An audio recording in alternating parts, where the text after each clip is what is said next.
Certamente todos nós estamos esperando um certo tipo de milagre para algum tema de nossa vida. Algum sonho adormecido, a salvação de um ente querido, o livramento de uma situação difícil ou uma notícia que parece irreversível. Seja qual for seu caso, saiba que Jesus é especialista naquilo que nós chamamos de impossível. Você está convidado a experimentar novos milagres de Deus em sua vida. Graça e paz em nome de Jesus. Que bom que você está aqui essa noite, veio celebrar com a gente nesse lugar. E hoje nós continuamos com a nossa série de mensagens com o tema Milagres. E eu fico aqui já começando essa mensagem, mal podendo esperar para o final dela. Um momento onde o Senhor vai fechar, vai conectar aquilo que você veio buscar nele com a palavra que Ele tem para liberar sobre a sua vida.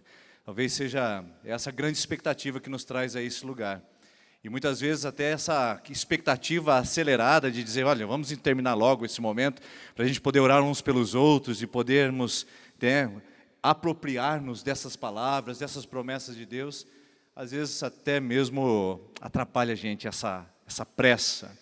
Porque na verdade, quando a gente começa a falar sobre coisas boas, promessas, livramento, bênçãos, a gente já quer para agora. A gente não quer que os processos aconteçam. Se a gente pudesse já pular algumas etapas e ir direto para a ministração, para a oração, para um ao outro, e para ministrarmos a palavra e liberarmos palavras de bênção na vida uns dos outros, talvez a gente até já pularia algumas etapas, mas a verdade é que às vezes os processos são necessários para nos levar até aquela fundamentação e aquela base necessária para construir as demais coisas. E eu digo para vocês que talvez eu não seja uma das melhores pessoas para falar em espera, para falar em processo, para falar em paciência, né? Tem um semáforo ali na Serra Azul, que ele fica bem num redondo, bem num contorno bem grandão. E quando o semáforo fecha, tem uma rua lateral. Eu já entro por ela para não pegar o semáforo vermelho. Eu não tenho paciência de esperar. Então aquele lateral me ajuda a sair na frente. É 10 segundos de diferença. Mas eu não consigo ficar parado ali esperando. Parece que eu estou perdendo o meu tempo. Às vezes a gente vai num restaurante e tem uma comida gostosa que a gente quer, mas a fila está grande. A gente vai pela comida ruim, porque é mais rápido. Essa sensação é ruim demais, gente. Porque lidar com a espera não é fácil para ninguém. E quando a gente percebe que a espera está levando, inclusive, a uma deterioração, é pior ainda. Imagine só que você está com uma inflamação violenta no seu corpo. E aí você liga naquele médico, ortopedista, onde você pode lidar com aquela inflamação localizada no seu corpo, e ele diz para você que ele tem uma agenda para você no próximo mês de julho. Você diz, mas a inflamação é agora. Ele diz, não, mas dá para levar, o mês de julho eu atendo você. E aí na semana que vem você percebe que está piorando, na outra semana está piorando um pouco mais. Qual é a sensação que vem quando você percebe que além das coisas estarem ruins, elas estão piorando? E a espera não está ajudando em nada. Ficar aguardando os processos, esperando o chamamento público, esperando o marido voltar para casa, esperando o filho reconhecer o erro, esperando talvez a pessoa fazer a entrevista profissional, esperando talvez um milagre. Qual é a sensação de você ficar esperando enquanto as coisas não estão do jeito que deveriam estar? Pelo contrário, estão piorando. Porque uma coisa é quando você tem condições de esperar, porque ainda há um tempo, há uma sobrevida, há um fôlego, há um gargalo que você consegue suportar. Mas o problema é quando isso está diminuindo. Parece que a ampulheta está virada e já está escoando, aquela areinha já está ficando ao fim. Você está dizendo, está acabando meu tempo. Os anos já se passaram. As tentativas já foram muitas. As expectativas foram tantas frustradas. E eu não aguento mais ficar esperando, porque ao invés de melhorar, pelo contrário, está só piorando. Tem um texto da Bíblia que é fantástico que fala sobre isso, que ministra diretamente aos impacientes, como eu, e você que talvez se identifique comigo nessas cadeiras, e também às pessoas que não são impacientes, mas que querem resolver algo na sua vida e estão aqui clamando, dizendo, Senhor, as coisas não estão bem, pelo contrário, eu estou vendo uma nuvem de tempestade se aproximando, eu estou vendo o impossível se concretizando, e eu estou vendo minhas esperanças indo embora. O texto é de João, capítulo de número 11. E eu quero ler com você aqui esse texto maravilhoso que eu queria compartilhar com você. Puxa, justo agora caiu a minha internet aqui que eu tinha separado. Vamos lá. Passa para mim. Isso aí. Vou colocando aqui enquanto isso. Havia um homem chamado Lázaro, e ele era de Betânia, povoado de Maria e de sua irmã Marta. E aconteceu que Lázaro ficou doente. No entanto, quando ouviu falar que Lázaro estava doente, ficou mais 2 dias onde estava. Então lhes disse claramente: Lázaro morreu. Esse texto aqui mostra essa contradição. Os primeiros versículos dão a característica e a qualificação do homem que estava doente, Lázaro.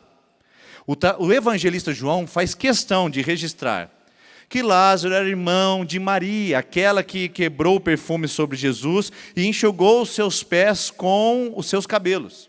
Qualificação elevada. Diz também que Jesus amava a Marta, a Maria e a Lázaro. São pouquíssimas referências que nós temos desse movimento de falar da afetividade de Jesus nos evangelhos. Então o evangelista diz, era gente importante. Gente em alto conceito para Jesus naqueles dias.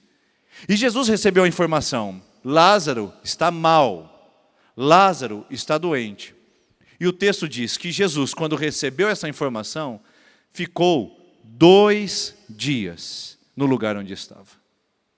Eu fico perguntando a sensação da família, que estava em Betânia, aguardando pelo mestre que sabia, eles sabiam, que na verdade ele poderia resolver aquela situação.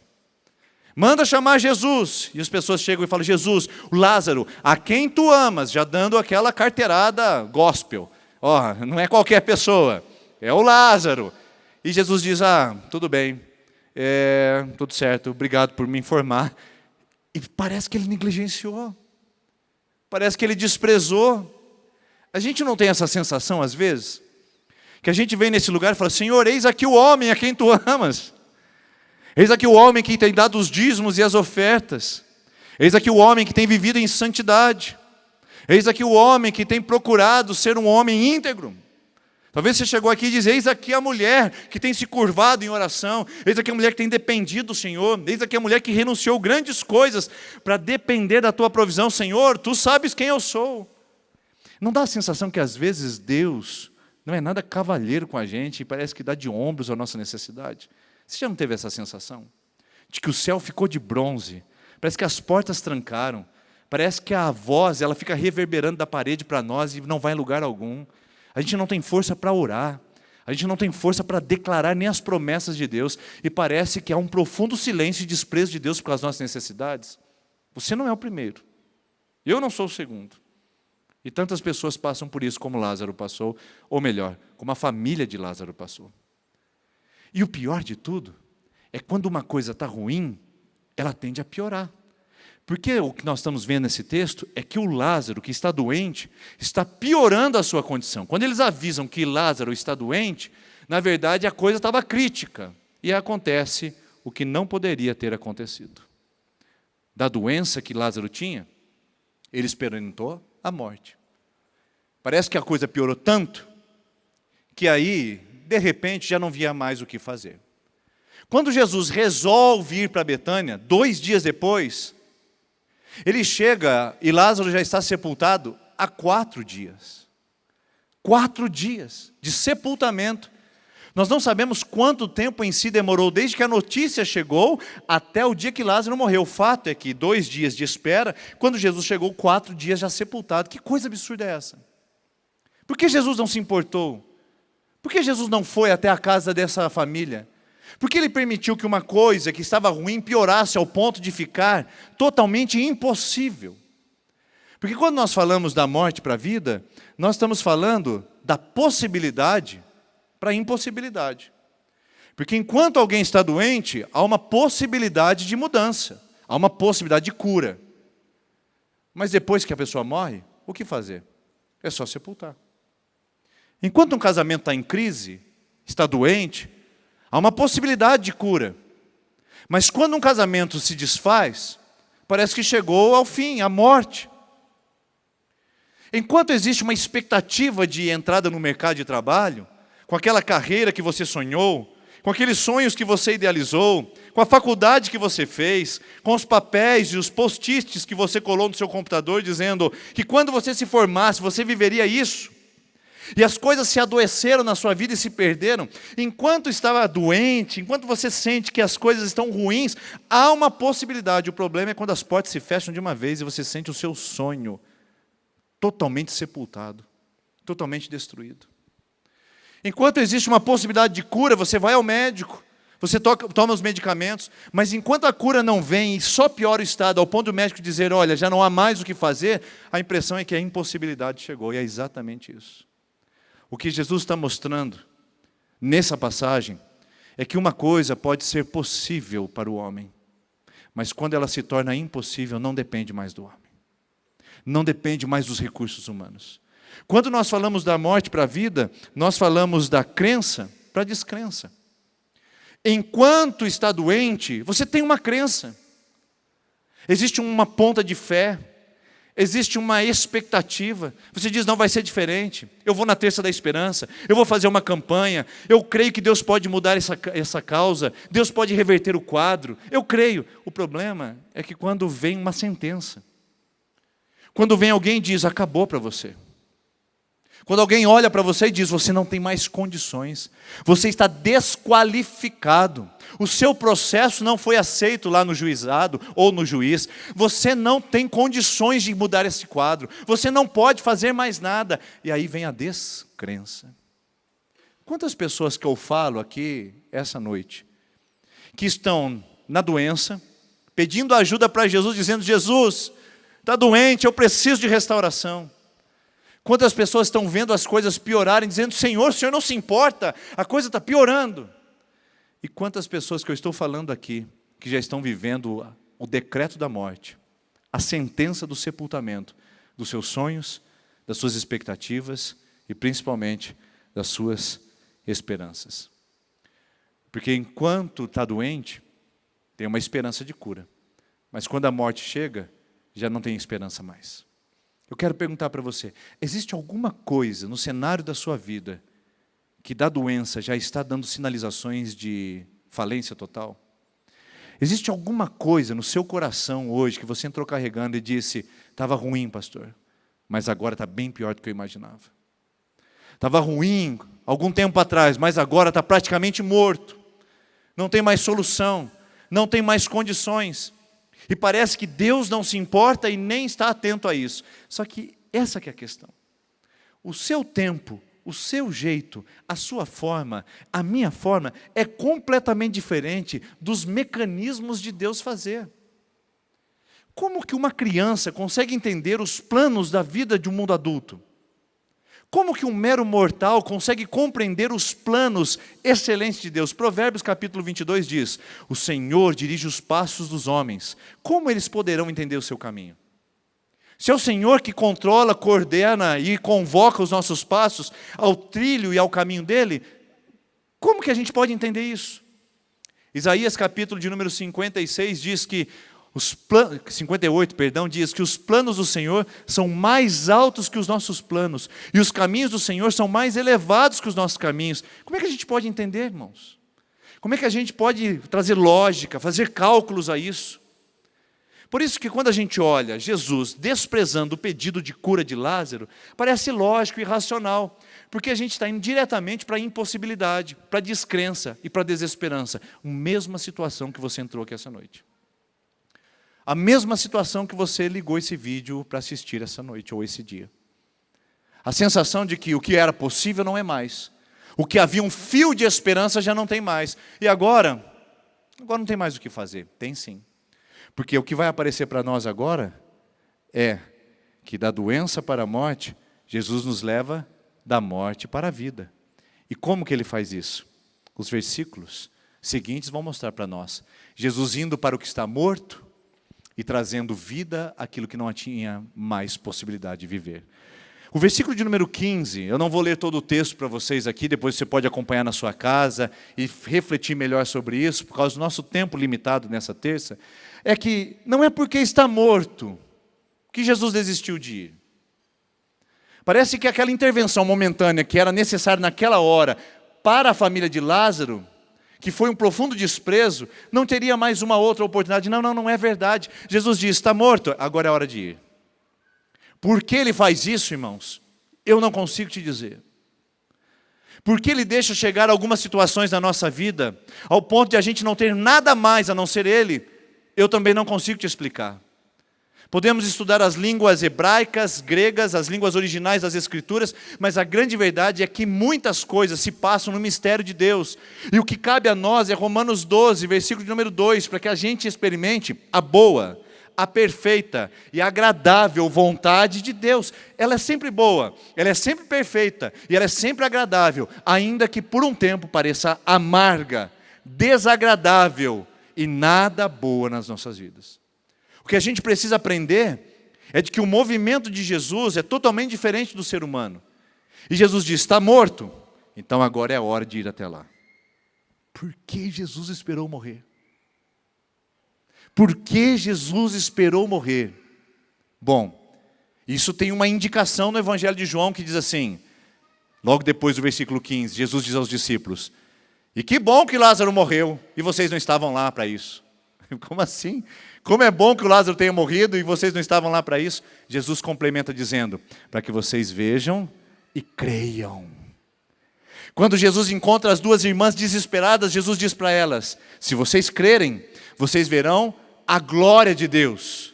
Quando Jesus chega ao túmulo e chora diante da morte de Lázaro e da descrença daquele povo ao redor, diz, Senhor, graças eu te dou, porque o Senhor escondeu isso dos outros, mas aqui o Senhor vai manifestar a sua glória. Ou seja, existem coisas que Deus está tecendo na nossa vida, que Deus está desenhando no nosso coração, que faz parte do processo, algumas coisas morrerem, para outras tornarem a viver. Eu não sei por que isso tem que acontecer, mas faz parte do processo. Jesus disse, se o grão de trigo não caindo na terra, morrer, não dará frutos. Algumas coisas a gente precisa passar pela experiência de morte, para que a gente experimente de fato o que é vida. Eu já vi casamentos morrerem, e os mesmos casamentos viverem, porque estavam debaixo de uma falsidade, estavam debaixo de uma artificialidade. E quando a morte se estabeleceu naquele relacionamento, e aqueles corações se voltaram totalmente a Jesus, como Maria e Marta dobradas aos pés dele, um casamento novo ressurgiu e vivo, totalmente diferente do que havia. Eu não sei por que algum jovem tem que experimentar a pior do mundo, as piores experiências. Eu não sei por que isso é permitido na vida deles, mas o fato é que eu já vi muitos jovens saírem da condição de cadáveres, de moribundos da vida, gente com cheiro de sepulcro, porque estava bebendo, fumando, se drogando, se prostituindo, mas que vieram à vida. Não há impossíveis para um Deus que está no governo de todas as coisas. Agora, o tempo dele, o jeito dele é totalmente diferente do nosso. Eu tive a oportunidade de visitar as bordadeiras do Nordeste, e é muito legal ver quando elas estão bordando, porque elas bordam ao contrário, né? E você vê elas passando aqueles fios assim, e vai sobrando fio para um lado, fio para o outro. Você olha do lado de cima e não vê absolutamente nada, porque você é leigo no assunto. Você não entende as trilhas do bordado, você não entende o ponto que elas fazem, e nem sabe que desenho que elas estão fazendo.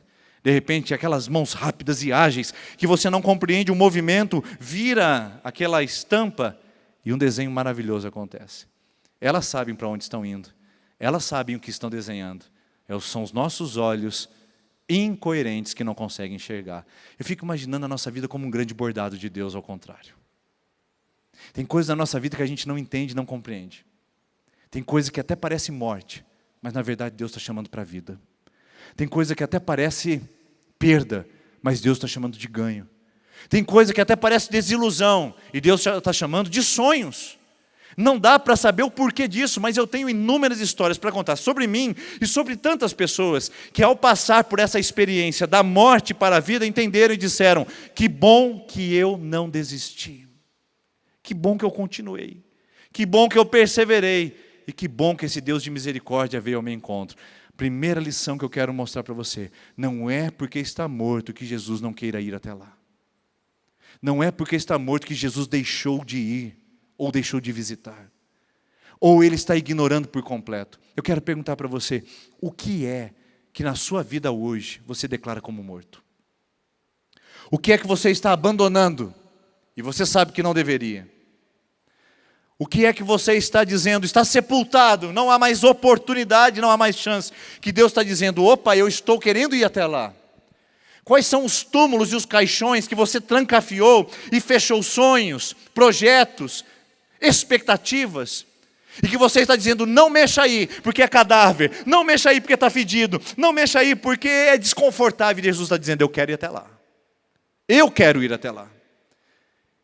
Não é porque é impossível que Jesus não queira ir. Não é porque é difícil que Jesus não tenha o desejo de estar lá. Não é porque é constrangedor, desconfortável, complicado e até totalmente impossível que Jesus não possa ir. Lembra do tanque de Betesda? Um homem paralítico há 38 anos. Quem é que vai a Jesus? O paralítico? Ou é Jesus quem vai ao paralítico? É Jesus. Ele vai no lugar impossível, fétido, um lugar asqueroso, um lugar do impossível. E Jesus vai até lá. Então a lição para o seu e para o meu coração é o seguinte: tem alguma coisa aí que você perdeu as esperanças? Tem alguma coisa aí que está morrendo gradativamente? Não é porque já está morto que Jesus não possa ir, ou Ele não queira ir. Segunda lição que esse texto me mostra: não é porque está morto que Jesus não quer fazer. O texto diz, disse-lhe Jesus a Maria e Marta, o seu irmão vai ressuscitar. Jesus quer fazer. Jesus quer operar. O plano está em andamento. O projeto está em construção.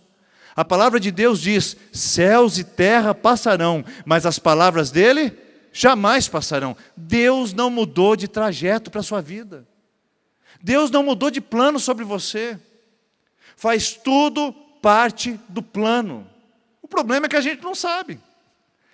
O problema é que Ele não nos dá a conhecer de tudo. E a gente vai passo após passo, experimentando, fortalecendo a nossa fé, crendo mais e trazendo uma robustez espiritual. Eu fico perguntando para você o seguinte, para mim, na verdade. Se Deus falasse para nós exatamente todos os processos, você resistiria a isso? Se Deus falasse assim, olha, eu tenho uma obra maravilhosa na sua vida, mas primeiro, você terá que experimentar uma grande dor emocional na sua vida para você tirar os seus ídolos do coração. Depois, você vai precisar passar por um fracasso profissional para você aprender que não é pela sua força e nem pela sua competência. Depois, você vai ter que estar num estado de humilhação completa para você saber que não é o seu ego que te sustenta, sou eu com o meu espírito que te fortaleço e te animo. Se Deus mostrasse todas as etapas do que Ele poderia fazer até chegar na total dependência e a construção de um caráter, de um homem e uma mulher de Deus, talvez você desistiria no meio do caminho e dissesse assim, não, desculpa, mas eu prefiro ficar assim. Deixa eu ficar do lado de cá. Mas como os caminhos e os planos dele são mais elevados que o nosso, graças a Deus que Ele não nos revela tudo. Que pouco a pouco a gente vai cavando as nossas cisternas e Ele vai trazendo água para cada uma delas. E nós vamos experimentando aqueles ambientes de morte, sendo visitados por experiências de vida. Eu não me esqueço de movimentos na minha vida que eu achava que tinha acabado. De movimentos que eu falava, Deus, não é possível que eu passe por isso. E hoje, eu olho para trás e vejo e digo, Senhor, obrigado por essa experiência. Vou contar um exemplo para você, bem rapidinho. Deixa eu ver meu tempo aqui. Só para você entender o que eu estou querendo dizer. Quando eu estudava ainda no seminário, em Londrina, para me tornar pastor, eu estava numa atitude muito nobre. Eu queria ser pastor. Eu queria ser um homem de Deus. Estava debruçado na Bíblia. Estava aplicado à oração. Estava decidido à santidade. Estava com uma vida alinhada aos propósitos de Deus. Eu digo para você, que eu nunca passei tanta privação na minha vida, que nem eu passei no meu período de seminário. Privação, ao ponto de ter que economizar a janta de um dia para poder almoçar no outro. Guardar a marmita da pensão da noite, para depois ter a marmita do almoço no outro dia. E um dia eu estava lá com a minha marmita do almoço, guardada da janta, e quando todo mundo saiu da sala, eu fiquei sozinho com a minha marmita e com uma bananinha em cima dela para trazer aquela característica agradável. Eu fui pegar uma coisa do lado e minha marmita caiu, rolou para o chão e toda a comida se espalhou. Eu disse, Senhor, não é justo o que está acontecendo aqui. Dias depois, lá estava eu, indo embora, e dava mais ou menos 1h30 de caminhada. Eu cruzava toda a Avenida Maringá, até chegar lá no Shopping Catuaí, onde é hoje, lá da Tiradentes até o Catuaí. Eu ia a pé para o nosso seminário, onde era nesse local. 1h30, e quando chovia, eu dependia de carona. Ou de algum amigo que às vezes até emprestava uns trocados para a gente pagar o passe de ônibus para poder ir confortavelmente para casa. E às vezes, em cima daqueles coisas de ônibus, né, o ponto de ônibus, aqueles carros passando e fazendo aquele splash de água, e você sendo molhado por aqueles carros que passavam ali. Eu falava, não é justo isso daqui. Foram várias vezes que eu disse assim, Senhor, perdão, mas não é justo que uma pessoa passe por isso e eu estou voltando. Eu vou voltar a trabalhar na loja de confecção que eu trabalhava, porque lá pelo menos eu tinha dignidade. E aquela sensação de perda, de prejuízo, eu percebi algumas coisas indo embora na minha vida. Várias coisas que eu não sinto falta nenhuma hoje. Como, por exemplo, algumas coisas de ego, de presunção, de auto-justificação. Outras tantas coisas que eu olho hoje e sou capaz de reconhecer que outra pessoa não reconhece. Como, por exemplo, andar de carro em dia de chuva. Algumas pessoas nem se dão conta do privilégio que é isso. Eu olho e falo, Senhor, muito obrigado. Obrigado pelo meu carro. Obrigado por esse conforto. São coisas simples que Deus foi trabalhando ao redor do tempo e me trouxe o coração grato. Um coração feliz. Um coração que reconhece. Hoje eu consigo, nesse momento aqui, batizar uma pessoa e ser grato. Mas batizar 200 e também ser grato. Sabe por quê? Porque eu passei por esse processo e disse, Senhor, como é difícil ver uma igreja crescendo. Como é difícil ver uma igreja desenvolvendo. E olha só que coisa linda. Tantas provas, tantas lutas. Me trouxe uma percepção que eu não tinha antes. Eu quero dizer para você também essa noite. Tem coisas que estão acontecendo na sua vida agora. Que parece que é para a morte, mas na verdade é para a vida. Tem coisas que estão acontecendo na sua vida que você acha que Deus está de mal com você, mas na verdade Ele só está trabalhando.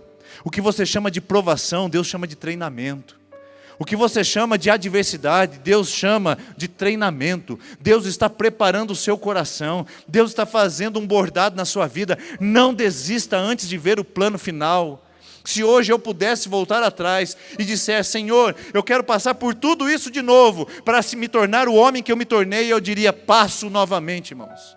Passo novamente. Eu lembro um dia que eu fui abençoado.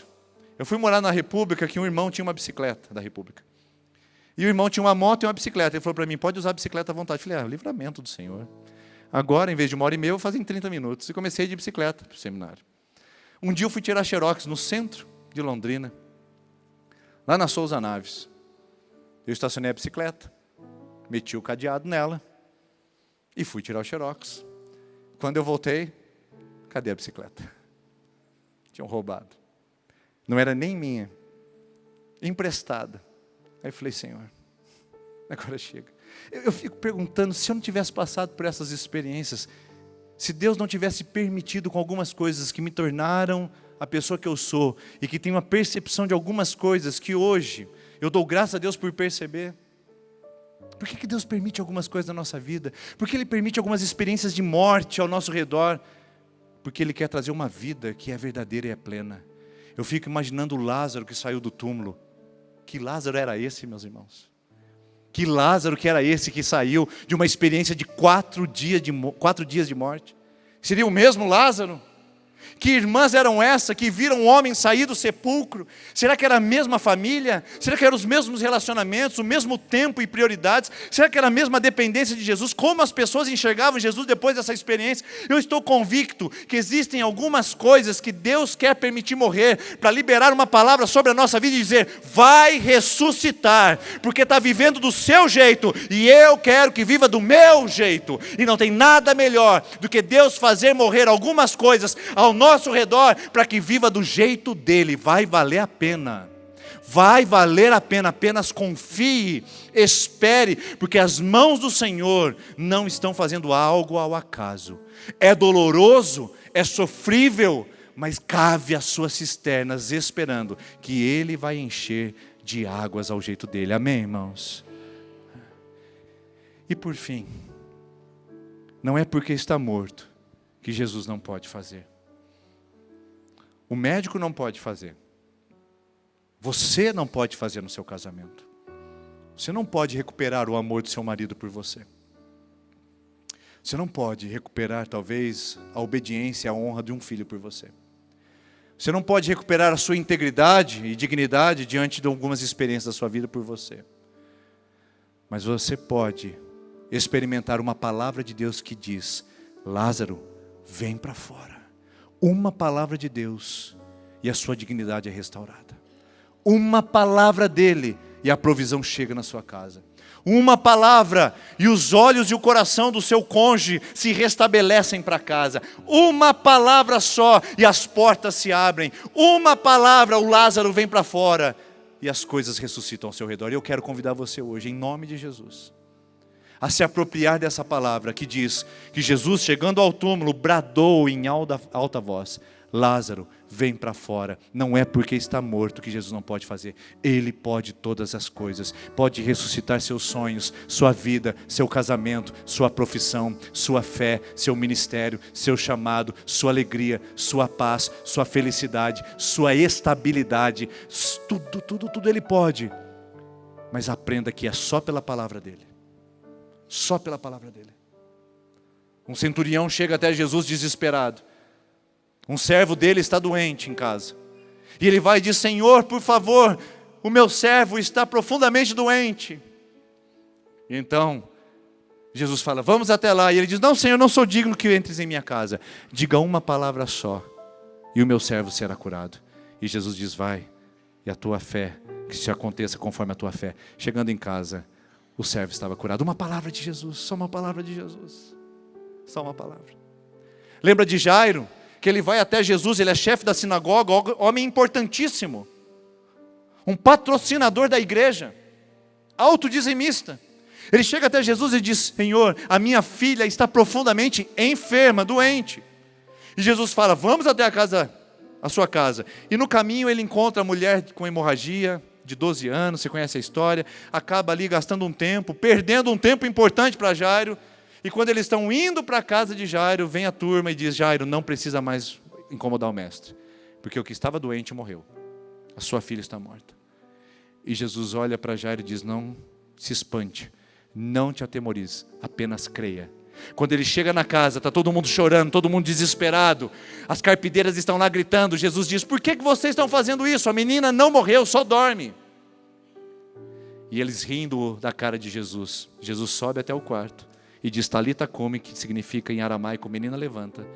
E uma palavra de Jesus coloca aquela menina em pé novamente, que tinha 12 anos. Só uma palavra hoje, irmão. É só uma palavra que eu confio que Deus pode liberar sobre a sua vida. Mas não se desespere. Se está demorando, se você sente que morreu, se você sente que não tem mais esperança, é nesse lugar que Jesus vem para trazer vida. É nesse lugar que Jesus vem para trazer esperança. É nesse lugar que Jesus vem para fazer o impossível. Nós cremos em milagres, por isso que nós abrimos a porta desse lugar. Por isso que nós nos reunimos aqui, para orar por milagres e testemunharmos de milagres. Não porque o pastor fala, mas porque a palavra de Deus está sendo liberada nesse lugar.